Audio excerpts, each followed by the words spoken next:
자식에게 생활비 부탁하지 마세요. 현명한 부모가 은퇴 전에 준비하는 3가지. 많은 부모님들이 이런 말을 합니다.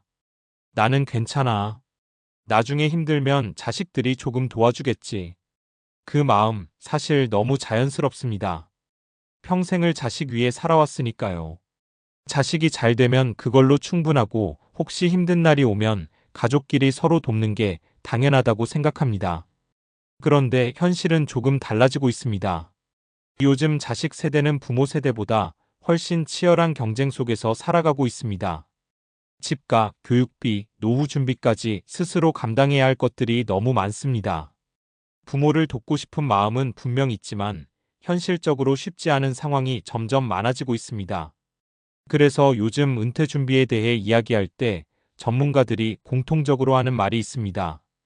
좋은 부모는 자식에게 짐이 되지 않으려고 준비하는 부모다. 조금 차갑게 들릴 수도 있지만 사실 이 말의 핵심은 부모와 자식 모두 편안한 관계를 오래 유지하기 위한 준비입니다. 돈 이야기가 가족 사이를 멀어지게 만드는 경우는 생각보다 많습니다.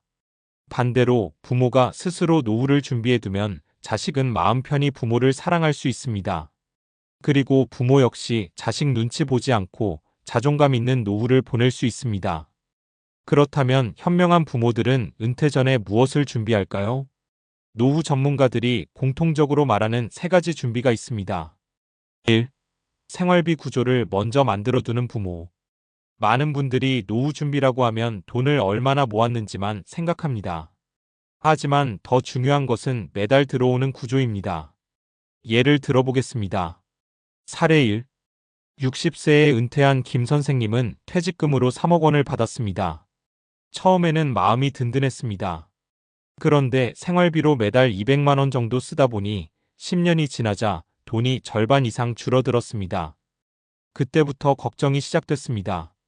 결국 김 선생님은 70세가 넘어 자녀에게 이렇게 말했습니다. 생활비 조금만 보태줄 수 있겠니?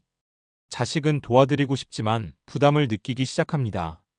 그리고 그 순간부터 가족 관계에 미묘한 긴장이 생깁니다. 반대로 이런 분도 있습니다. 사례 2. 박 여사는 은퇴 전에 이런 준비를 했습니다. 국민연금, 개인연금, 소액 임대 수입. 큰 돈은 아니지만 매달 180만 원 정도가 꾸준히 들어오는 구조를 만들어 두었습니다. 그래서 생활비 대부분을 스스로 해결합니다. 가끔 자식이 용돈을 드리면 이렇게 말합니다. 고맙다. 근데 엄마는 괜찮아. 자식 입장에서는 오히려 더 챙겨드리고 싶어집니다. 노후는 돈의 총액보다 현금 흐름이 훨씬 중요합니다. 은퇴 전에 꼭 생각해야 할 질문이 하나 있습니다. 내 통장에는 매달 얼마가 들어오는가? 이 질문에 답이 있는 사람은 노후가 훨씬 안정적입니다. 2. 돈보다 중요한 인간관계를 준비하는 부모. 노후의 가장 무서운 것은 돈이 아니라 고립입니다. 많은 은퇴자들이 공통적으로 하는 말이 있습니다. 은퇴하고 나니까 갑자기 갈 데가 없어졌다. 직장도 사라지고 사회적 역할도 줄어들고 인간관계도 자연스럽게 끊어집니다. 그러다 보면 자식에게 의존하게 됩니다. 하지만 현명한 부모들은 은퇴 전에 새로운 인간관계를 준비합니다. 사례 3. 정 씨는 58세에 은퇴를 앞두고 있었습니다. 그는 이런 생각을 했습니다. 회사 사람들 말고도 내 인생에 친구가 필요하다. 그래서 이런 활동을 시작했습니다. 등산 동호회, 마을 도서관 봉사, 평생교육원 수업. 처음에는 어색했지만 23년이 지나자 상황이 완전히 달라졌습니다. 지금 정 씨의 일상은 이렇게 돌아갑니다. 월요일은 등산, 수요일은 봉사, 금요일은 친구들과 식사. 자식에게 전화를 걸 이유가 줄어들었습니다. 대신 자식과 만날 때는 의무가 아니라 즐거움이 됩니다. 노후의 행복은 놀랍게도 돈보다 관계에서 더 많이 나옵니다. 3. 자식에게 기대지 않는 마음을 준비하는 부모. 마지막 준비는 돈도 아니고 인간관계도 아닙니다. 마음의 준비입니다. 많은 부모들이 이런 생각을 합니다. 내가 너를 어떻게 키웠는데? 이 말에는 사랑도 있지만 기대도 들어 있습니다. 하지만 요즘 세대는 삶의 구조 자체가 다릅니다.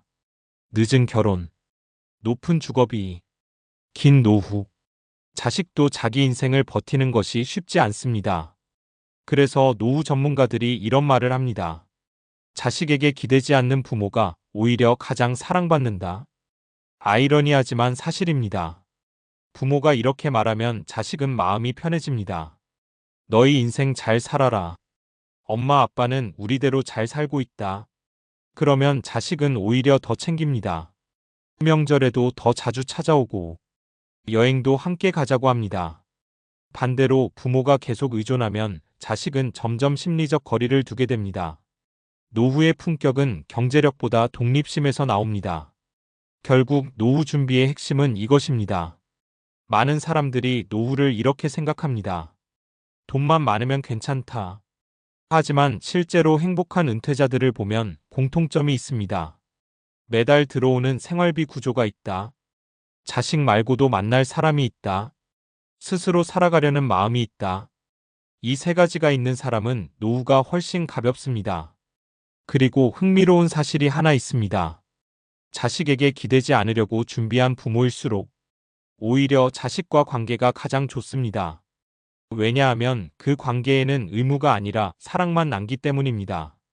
마지막으로 한 가지 질문을 드리고 싶습니다. 지금 우리가 준비해야 하는 노후는 자식에게 도움을 받는 노후일까요? 아니면 자식과 편안하게 웃으며 만나는 노후일까요? 현명한 부모는 자식에게 부담을 남기지 않습니다. 대신 이런 선물을 남깁니다. 우리 부모님은 끝까지 멋있게 사셨다. 그 기억이 자식에게는 어떤 유산보다 오래 남습니다. 앞에서 이야기한 세 가지 준비는 결국 하나의 질문으로 이어집니다. 노후의 사람을 가장 힘들게 만드는 것은 무엇일까? 많은 사람들이 돈이라고 생각하지만 여러 연구들을 보면 조금 다른 결과가 나옵니다. 노후 삶의 만족도를 결정하는 가장 큰 요소는 건강과 생활 리듬입니다. 아무리 돈이 있어도 몸이 따라주지 않으면 삶의 질은 급격히 떨어집니다. 반대로 경제적으로 아주 넉넉하지 않더라도 몸이 건강하고 생활이 안정된 사람은 훨씬 만족도가 높다는 연구가 많습니다. 그래서 현명한 부모들이 은퇴 전에 준비하는 또 하나의 중요한 것이 있습니다. 바로 건강을 관리하는 생활 시스템입니다. 4. 건강은 의지가 아니라 습관 구조다. 많은 분들이 이렇게 말합니다. 은퇴하면 운동해야지. 시간 생기면 건강 관리해야지. 그런데 실제로 은퇴 후 건강이 좋아지는 경우는 생각보다 많지 않습니다. 오히려 통계적으로 보면 은퇴 후 신체 활동량이 크게 줄어드는 경우가 많습니다. 왜 그럴까요? 이유는 간단합니다.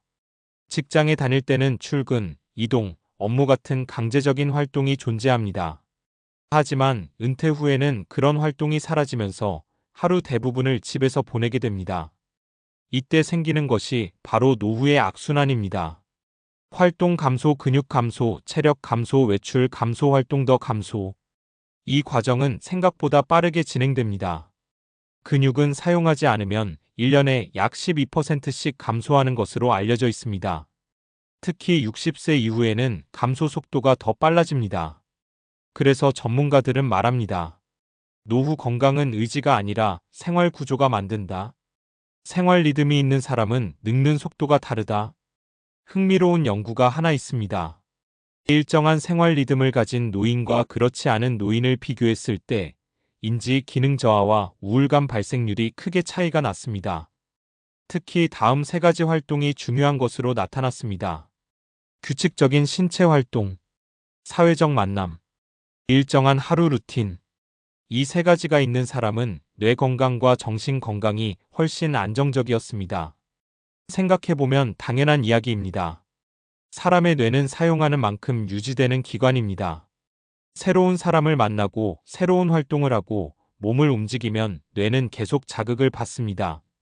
반대로 집에서 TV만 보거나 스마트폰만 보면 뇌 자극이 급격히 줄어듭니다. 이때 기억력과 집중력도 함께 떨어지기 시작합니다. 그래서 노후 준비에서 점점 중요하게 이야기되는 것이 있습니다. 돈보다 일정한 하루 구조를 만들어라. 은퇴 후 삶이 무너지는 가장 흔한 이유. 많은 사람들이 은퇴를 이렇게 상상합니다. 이제 쉬면서 편하게 살아야지. 하지만 사람은 생각보다 너무 편하면 오히려 무너집니다. 실제로 은퇴 후 우울감을 느끼는 가장 큰 이유 중 하나가 역할 상실입니다. 직장에서는 누군가가 나를 필요로 합니다. 내가 해야 할 일이 있고, 나를 찾는 사람이 있고, 내가 맡은 역할이 있습니다. 그런데 은퇴 후에는 갑자기 이런 것들이 사라집니다. 그래서 심리학에서는 이를 정체성 공백이라고 부릅니다. 내가 누구인지 설명하던 역할이 사라지면서 삶의 의미가 흔들리는 현상입니다. 이 문제를 가장 잘 해결하는 방법이 바로 새로운 역할을 만드는 것입니다. 예를 들어 이런 것들입니다. 봉사활동, 취미 모임, 작은 일자리, 재능 나눔. 큰 일이 아니어도 괜찮습니다. 중요한 것은 누군가에게 내가 필요한 존재라는 느낌입니다. 이 감각은 노후 행복에 매우 중요한 요소입니다. 결국 노후 준비의 핵심은 균형이다. 지금까지 이야기한 것들을 정리해보면 노후 준비는 크게 네 가지입니다. 생활비 구조, 인간관계, 독립적인 마음, 건강한 생활 리듬. 이 네 가지가 균형을 이루면 노후는 생각보다 안정적입니다. 반대로 이 중 하나라도 무너지면 삶이 흔들리기 시작합니다. 예를 들어 돈은 있지만 관계가 없으면 외로움이 커집니다. 관계는 있지만 건강이 나쁘면 활동이 제한됩니다. 건강은 있지만 돈이 없으면 불안이 커집니다. 그래서 노후 준비는 하나만 준비하는 것이 아니라 삶 전체를 설계하는 과정입니다. 마지막으로 꼭 기억해야 할 한 가지. 많은 사람들이 노후 준비를 너무 늦게 시작합니다. 은퇴하면 생각해보지. 조금 더 벌고 준비하지. 하지만 노후는 갑자기 시작되는 것이 아닙니다. 지금의 생활 방식이 그대로 이어지는 것이 노후입니다. 지금 인간관계가 없다면 노후에도 갑자기 생기지 않습니다. 지금 운동을 안 한다면 노후에도 갑자기 시작하기 어렵습니다. 지금 돈 관리가 없다면 노후에도 안정되기 어렵습니다. 그래서 노후 준비는 나이가 아니라 습관의 문제입니다. 오늘 어떤 하루를 보내느냐가 10년 뒤 삶의 모습을 만듭니다. 어쩌면 진짜 노후 준비는 거창한 것이 아닐지도 모릅니다. 오늘 조금 걷고, 오늘 한 사람을 만나고, 오늘 작은 돈을 관리하는 것. 이 평범한 습관들이 쌓이면 어느 순간 이런 노후가 만들어집니다. 자식에게 기대지 않아도 되고, 눈치 보지 않아도 되고, 내 삶을 내가 선택할 수 있는 노후. 그 노후가 바로 많은 사람들이 말하는 품격 있는 노년입니다.